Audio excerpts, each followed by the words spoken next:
Welcome back. અને કેબિનેટની મંજૂરી મળી ચૂકી છે. બજેટને 2026ના બજેટને કેબિનેટને મંજૂરી આપી દીધી છે અને થોડી ક્ષણોની અંદર તમારી માતૃભાષામાં અમે તમને બજેટ સંભળાવવા જઈ રહ્યા છીએ.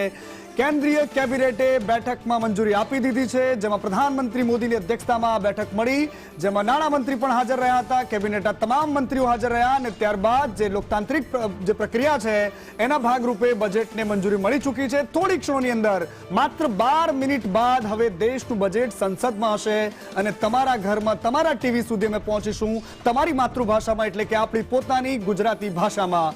અને આ બધાની વચ્ચે હવે જે વાત કરવી છે, કારણ કે અત્યારની જે પરિસ્થિતિમાં ભારત જે પરિસ્થિતિમાં ઊભું છે, બધાની વચ્ચે અલગ અલગ તસવીરો મારે તમને બતાવી છે. કર્તવ્ય ભવનના દ્રશ્યો છે, ત્યારબાદ દહીં અને ખાંડ ખવડાવીને સુકૂન કરાવવામાં આવ્યું છે, બજેટની કોપી દેખાડવામાં આવી છે. અલગ અલગ તસવીરો ઘણું બધું કહી રહી છે.